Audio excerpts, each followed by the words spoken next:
हरे कृष्णा। ओम नमः शिवाय। कल हमने बात करी थी कि रावण भी धनुष यज्ञ में जाने के लिए उत्सुक है और वो इस बारे में ना तो अपनी धर्मपत्नी की कोई बात सुन रहा है, ना ही अपने पितामह की कोई बात सुन रहा है।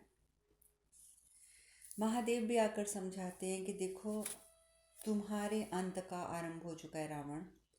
अब तुमने अपनी मृत्यु को और कष्टदायी बनाना है या नहीं, ये सब बातें तुम पर निर्भर करती हैं। और वो ये भी समझाते हैं कि जो व्यक्ति एक स्त्री का अपमान करता है उसे भी अपमानित होना पड़ता है। एक दिन बहुत ही बुरे तरीके से उसे भी अपमानित होना पड़ता है। सब कुछ तो समझा दिया महादेव ने, परंतु रावण के ऊपर किसी बात का कोई असर नहीं, कोई भी असर नहीं होता। महादेव चले जाते हैं ये सब उसे बताकर। वहीं दूसरी ओर गणेश जी, जो कि आप जानते हैं कि कुछ दिनों के लिए गणेश जी और कार्तिकेय जी कैलाश पधारे हैं, वो महादेव से कहते हैं कि पिताजी, मुझे रुद्रांश के बारे में जानना है। आप बताइए कि रुद्रांश कहाँ है, कैसा है, मैं उसके बारे में जानना चाहता हूँ। रुद्रांश आप समझ गए होंगे, महादेव का वो अंश जो अंजनी के गर्भ से उत्पन्न हुआ। आपको बताया था मैंने कि जब उन्होंने महादेव ने मंदोदरी को वरदान दिया था पुत्र प्राप्ति का, तो तभी उन्होंने अंजनी को भी दिया था। और इसी प्रकार से अंजनी के घर भी पुत्र की उत्पत्ति हुई थी जो महादेव का अंश था। मंदोदरी का पुत्र रावण का अंश था, लेकिन अंजनी का पुत्र महादेव का अंश था। उन्होंने अपनी ऊर्जा स्वयं प्रवाहित की थी देवी अंजनी के गर्भ में। महादेव कहते हैं कि हाँ, तुम जिस रुद्रांश की बात कर रहे हो वो इस समय किष्किंधा में है, इस समय किष्किंधा में है। और तुम जानते हो गणेश, व्रज से भी अधिक बल है उसमें, पवन से भी तीव्र गति है उसकी। तो गणेश जी कहते हैं, अच्छा पिताजी, फिर तो मैं उनका दर्शन पाना चाहता हूँ। कार्तिकेय कहते हैं, मैं भी दर्शन करना चाहता हूँ। उधर माता पार्वती कहती हैं, आप जितनी बार भी किष्किंधा गए हैं आप हमेशा अकेले गए हैं, मैं भी कभी किष्किंधा नहीं गई, इसलिए मैं भी किष्किंधा जाना चाहती हूँ।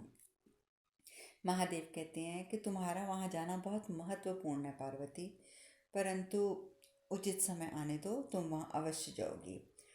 तो उसी समय गणेश जी बोलते हैं कि यात्रा करने का सबसे उचित समय तो यही है पिताजी, इसलिए हम अभी यात्रा करेंगे। और इस प्रकार से महादेव की आज्ञा प्राप्त करके तीनों किष्किंधा की ओर प्रस्थान करते हैं। तीनों जब किष्किंधा जाते हैं तो माता पार्वती को एहसास होता है, उन्हें वहाँ पर धुन सुनाई दे रही होती है कि जैसे कोई शिव शिव शिव, इस प्रकार की कोई हल्की हल्की ध्वनि उनके कानों में पड़ रही है। माता पार्वती कहती हैं, वो यही कहीं है, यही कहीं है वो जो जिसे तुम रुद्रांश पुत्र कहते हो, रुद्रांश अंश कहते हो, वो यही कहीं है। क्योंकि देखो, अगर ध्यान से सुनोगे ना पुत्रों, तो तुम्हें यहाँ की तरंगों में शिव ध्वनि सुनाई देगी। इधर उधर देखती हैं, उन्हें कोई नज़र नहीं आता, चारों तरफ उनकी निगाहें घूमती हैं पर कोई दिखाई नहीं देता। तभी वहाँ पर अंजनी आ जाती हैं। अंजनी आके कहती हैं कि उसे देखना इतना सरल नहीं है, इतना सरल नहीं है माता, पवन का वेग है उसमें, यानी कि मेरे पुत्र में, क्योंकि वो पवन पुत्र है ना। और इस प्रकार से अंजनी देवी जो होती हैं, माता पार्वती, गणेश और कार्तिकेय जी का स्वागत करती हैं कैलाश पर। माता पार्वती कहती हैं कि अंजनी, तुमने हमारे स्वामी के अंश को जन्म दिया है, इसलिए तुम हमारी बहन तुल्य हो।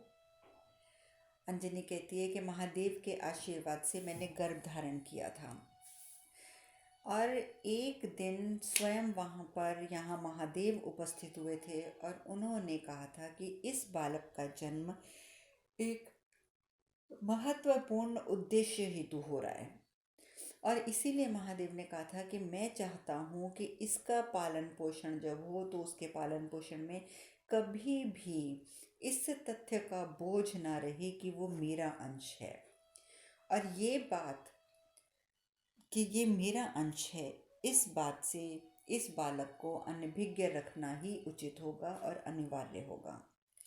और तभी महादेव ने पवन देव का आवाहन किया और पवन देव को आदेश दिया कि पवन देव, मैं अपने इस अंश का दायित्व आपको सौंपता हूँ, क्योंकि ये बेशक इस समय आप जानते ही हैं कि हनुमान जी अंजनी जी और केसरी जी के पुत्र कहलाते हैं, परंतु उनका सारा दायित्व कि मतलब हनुमान जी को किसी प्रकार का कष्ट ना हो, इस वजह से महादेव ने पूरा का पूरा दायित्व पवन देव को सौंप दिया और पवन देव ने सहर्ष स्वीकार भी कर लिया और ये भी कहा कि इनका पालन पोषण में मेरा भी दायित्व रहेगा और ये पवन पुत्र के नाम से भी जाने जाएंगे। और तभी आप जानते हैं कि हम इन्हें केसरी नंदन भी कहते हैं और पवन पुत्र भी कहते हैं। तो इस प्रकार से इनका नाम जो था वो पवन पुत्र भी पड़ा। वहीं दूसरी ओर नारद जी कैलाश पहुंच जाते हैं। नारायण नारायण प्रभु, आपको तो सब ज्ञात है, आपको सब ज्ञात है कि रावण को तो पूरे तरीके से ये विश्वास है कि जब वो कैलाश उठा सकता है तो धनुष उठाना उसके लिए कौन सी बड़ी बात है, और धनुष उठाकर प्रत्यंजा चढ़ाना उसके लिए ये एक मजाक है। और देखिए ना प्रभु, आपने ही तो उसे महान भक्त का आशीर्वाद दिया था। अब आपने उसे आशीर्वाद दिया था और अब वो इस घमंड में जीता है कि मैं सबसे महान हूँ, मैं तो कैलाश भी उठा सकता हूँ, मैं तो धनुष भी उठा सकता हूँ। पर प्रभु, यदि उसने धनुष उठा लिया, यदि रावण ने धनुष उठा लिया तो अनर्थ हो जाएगा प्रभु, अनर्थ हो जाएगा। महादेव कहते हैं कि रावण को सबसे महान भक्त का आशीर्वाद मैंने दिया था। हाँ, मैंने दिया था और इसमें कोई संदेह भी नहीं है कि वो अत्यंत शक्तिशाली है, अत्यंत शक्तिशाली। यदि वो अत्यंत शक्तिशाली ना होता तो वो कैसे कैलाश उठाता। किंतु इस धनुष को सीता के अतिरिक्त नारायण का कोई अवतार ही उठा सकता है और कोई नहीं, ये बात भी सत्य है। इसीलिए देवर्षि, आपको चिंतित होने की आवश्यकता नहीं है। ये तथ्य बिल्कुल सत्य है कि इस धनुष को मैंने उठाया, परशुराम ने उठाया, सीता ने उठाया, और अब यदि कोई इसे उठा सकता है तो वो सिर्फ नारायण का अंश।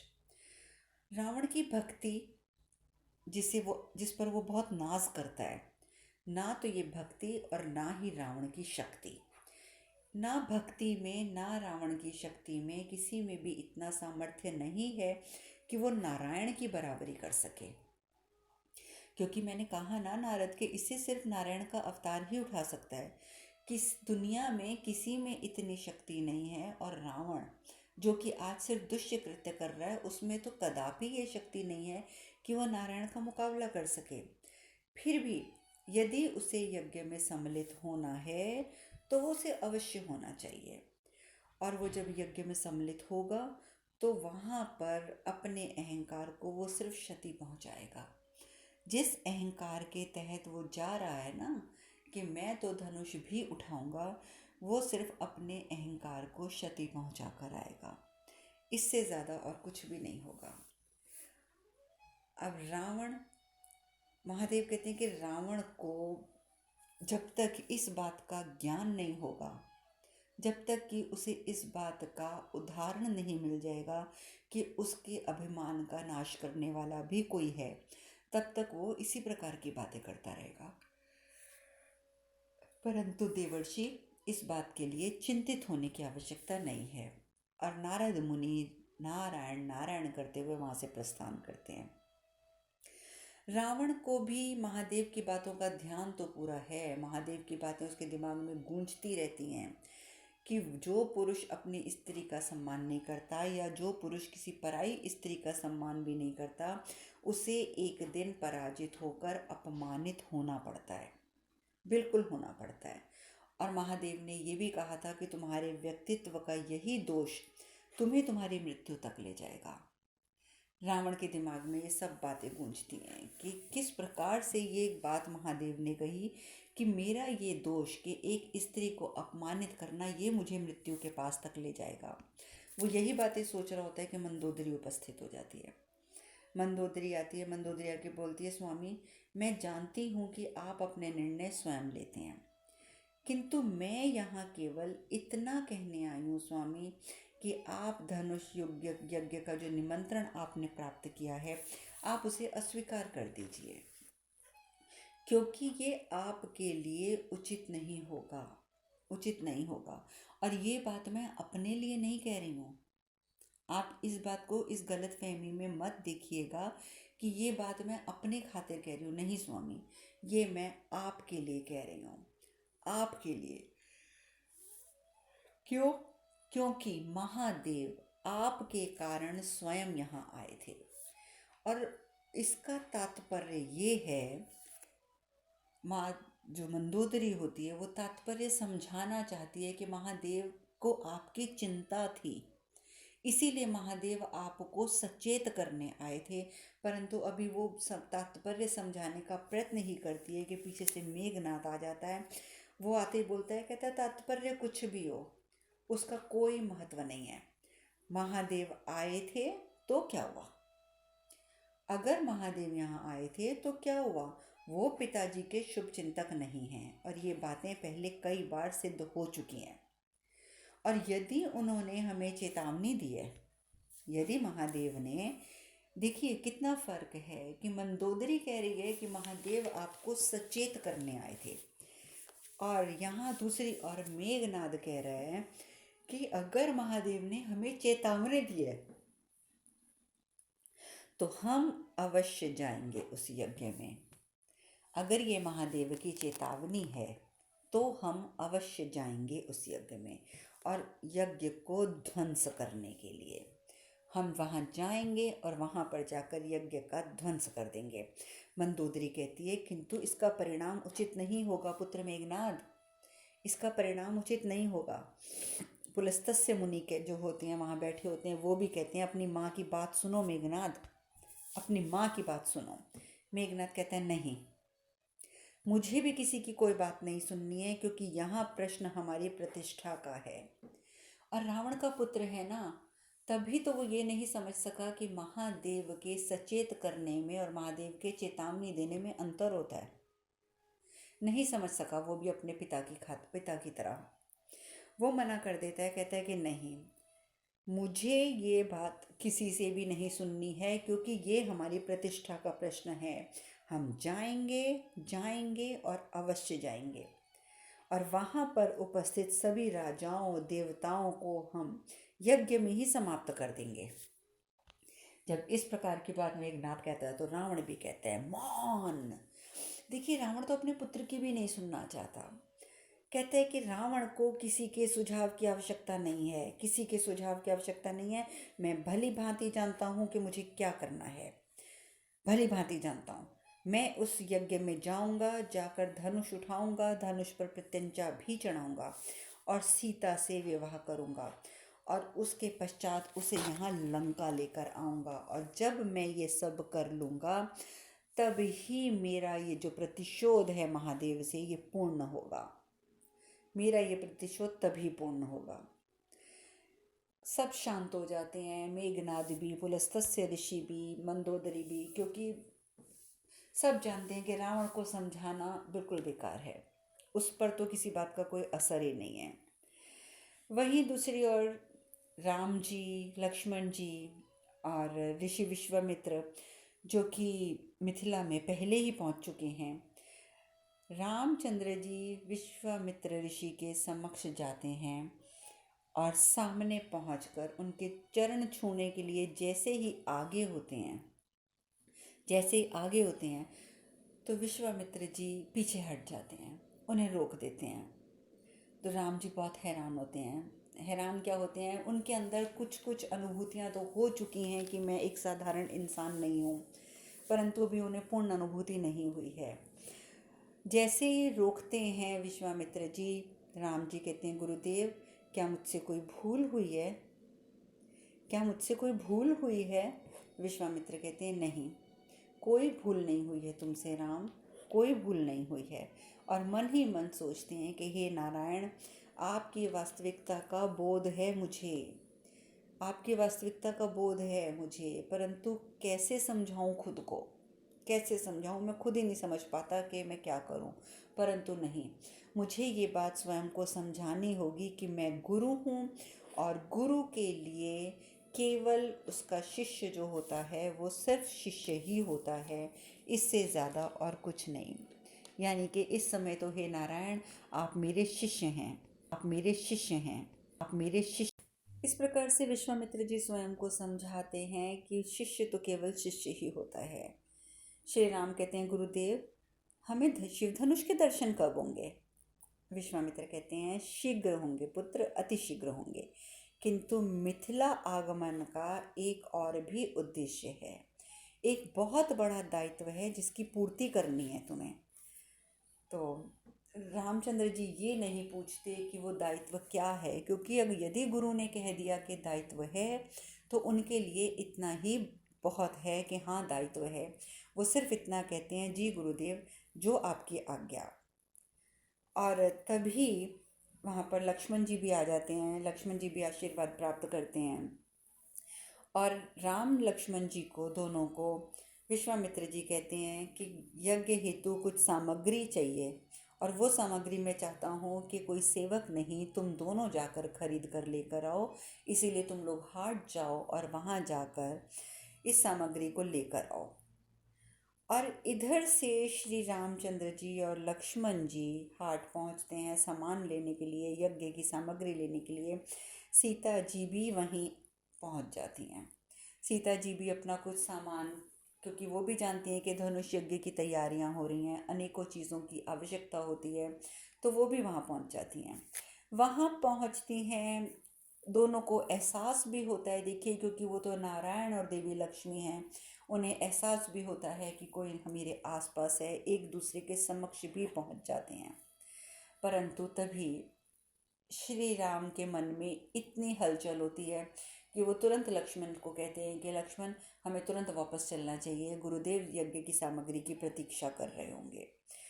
और सीता के दर्शन करते ही, मैं यहाँ सीता इसलिए कह रही हूँ क्योंकि श्री राम जी के बारे में, राम जी के द्वारा शब्द जो इस्तेमाल हुआ वो सीता जी के दर्शन करते हैं और दर्शन करने के बाद उनको देखने के पश्चात वो वहाँ से प्रस्थान कर जाते हैं। उन्हें अनुभूति है, उन्हें पूर्ण अनुभूति है कि यहाँ कुछ न कुछ ऐसा घटित भी होने वाला है। उधर दूसरी ओर गणेश जी वो अब पूछती हैं, कहते हैं कि आप एक बात बताइए कि आपके पुत्र का नाम, गणेश जी का ये प्रश्न होता है मातांजलि से कि आपके पुत्र का नाम आपने और केसरी जी ने तो रखा था मारुति। अब ये तो आप सब जानते हैं ना कि हनुमान जी का जो असली नाम है वो मारुति है। तो गणेश जी ये प्रश्न करते हैं कि उनका नाम तो मारुति है और पवन देव ने उनका नाम रख दिया पवन पुत्र, तो परंतु वो हनुमान नाम कैसे पड़ा, वो हनुमान नाम से क्यों जाने जाते हैं? आप सब भी जानते हैं, अगर हम हनुमान भी कहते हैं तो हम यही कहते हैं कि पवन पुत्र हनुमान।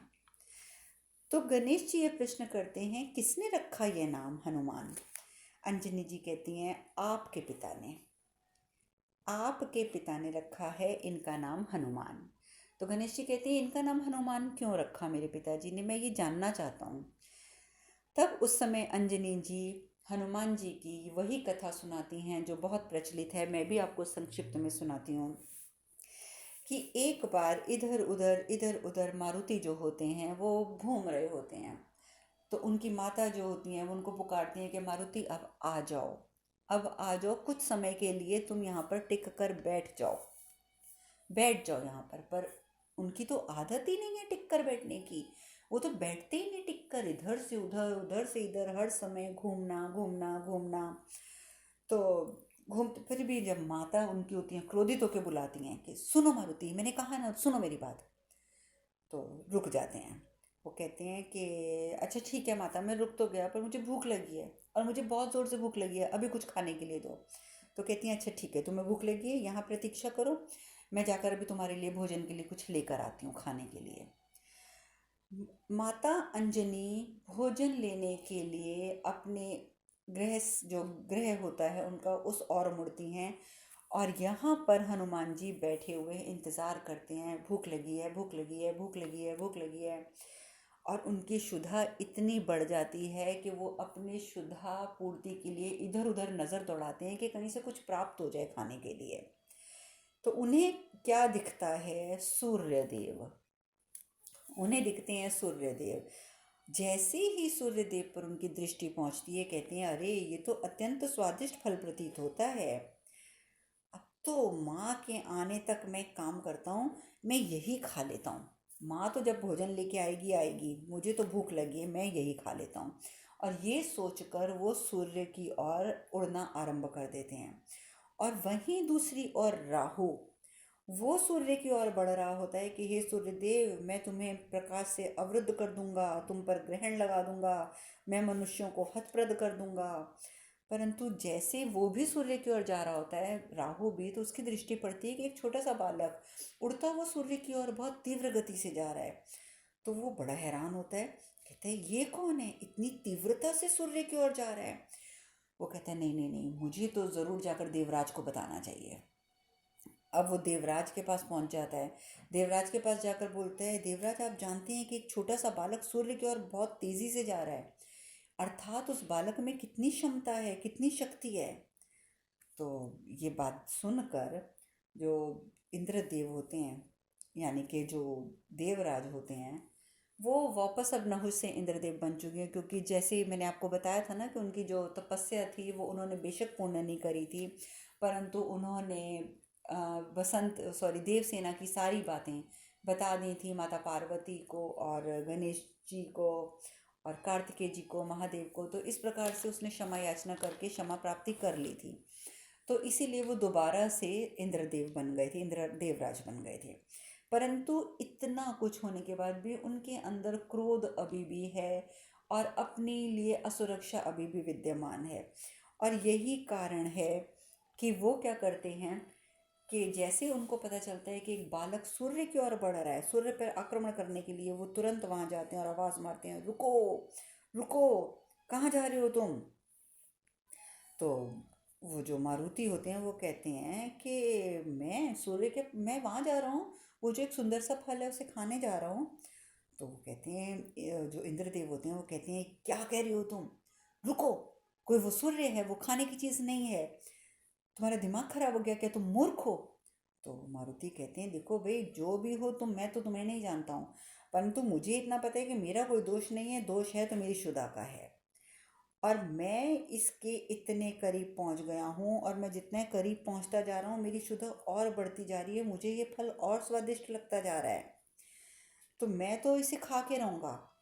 इंद्रदेव कहते हैं सूर्य का सेवन, अरे मूर्ख बालक, सूर्य का सेवन तुम कैसे कर सकते हो, ये सूर्य है, सूर्य तुम समझते क्यों नहीं हो, इसका सेवन नहीं किया जा सकता। मारुति कहते हैं परंतु मैं तो करूँगा, आप कह रहे हैं इसका सेवन नहीं किया जा सकता, परंतु मैं तो करूँगा। इंद्रदेव को बड़ा क्रोध आता है, कहते हैं दुष्ट, दूर रह सूर्य से, मैं देवराज हूँ, पिछड़ जा। परंतु मारुति तो सुनते ही नहीं है और तीव्रता से बढ़ने लग जाते हैं। उसी समय इंद्रदेव जो होते हैं वो अपना शस्त्र उठाते हैं, और शस्त्र उठाकर वो इंद्रदेव जो हैं मारुति पर प्रहार कर देते हैं। इतना तीव्र प्रहार होता है कि मारुति यानी कि हनुमान जी आसमान से सीधा धरती पर गिरते हैं, सीधा धरती पर। और धरती पर गिरते ही वो वहाँ पर अचेत हो जाते हैं। उसी समय अंजनी जो होती हैं वो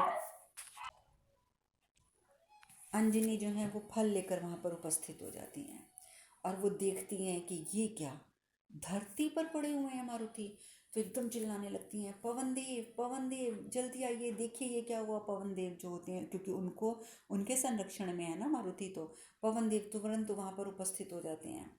और इतने जब वो देखते हैं मारुति की हालत, उसको उठाने का प्रयास करते हैं, वो उठते नहीं। पवन देव इतने क्रोधित हो जाते हैं और वो ये घोषणा कर देते हैं कि जिसने भी मेरे पुत्र को हानि पहुंचाई है, जब तक उसे दंड नहीं मिलेगा तब तक मैं, पवन देव, आज से, इसी क्षण से अपने सभी दायित्वों का परित्याग करता हूँ।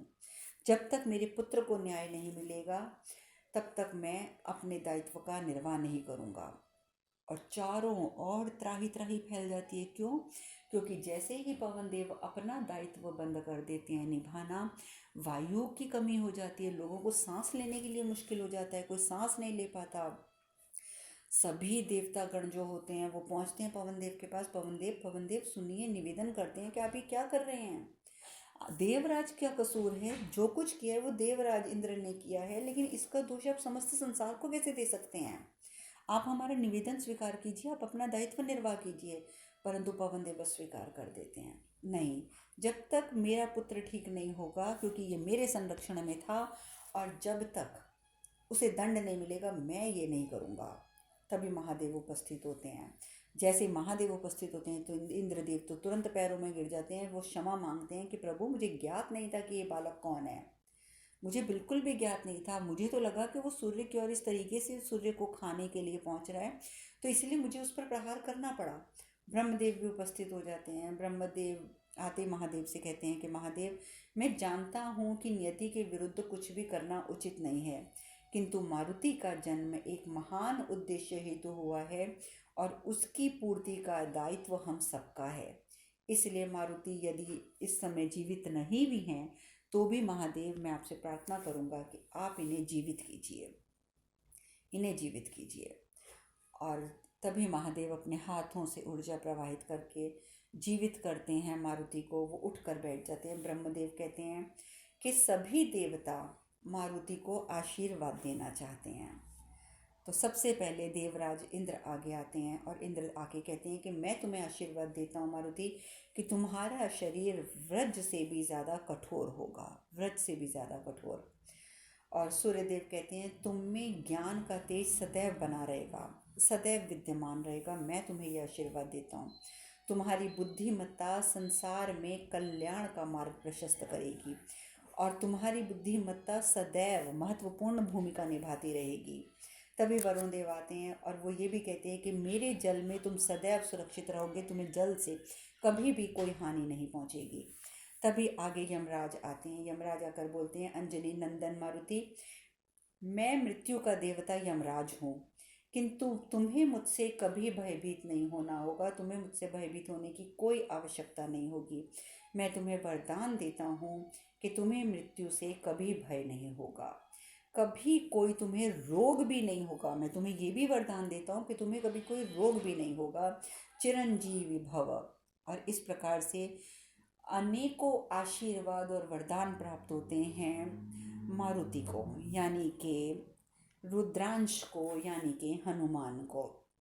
ब्रह्मदेव कहते हैं कि मैं भी तुम्हें वरदान देता हूँ कि संसार का कोई भी स्थान तुम्हारे लिए अभेद्य नहीं होगा। तुम जहाँ जाना चाहोगे तुम जाओगे और तुम्हें रोकने का सामर्थ्य किसी में भी नहीं होगा। और इस प्रकार से ब्रह्मदेव ने भी उन्हें आशीर्वाद दे दिया। महादेव भी कहते हैं दीर्घायु हो पुत्र, तुम दीर्घायु हो और तुम्हें किसी भी समुद्र को पार करने में तुम में क्षमता रहेगी, तुम्हारे पास सदैव वो शक्ति रहेगी कि तुम किसी भी समुद्र को तुरंत पार कर जाओगे और तुम ज्ञानियों के ज्ञानी होगे, नीतिवानों के लिए नीतिज्ञ होगे और सभी गुणों की निधियां तुम्हें प्राप्त होंगी। तुम बजरंग हनुमान हो, तुम बजरंग हनुमान हो। और इस प्रकार से सभी से आशीर्वाद प्राप्त हुआ, सभी देवताओं से, यमराज के देवता से भी, ब्रह्मा जी से भी, महादेव से भी। और महादेव ने ही उन्हें ये नाम दिया, हे बजरंगी, तुम बजरंगी हनुमान हो।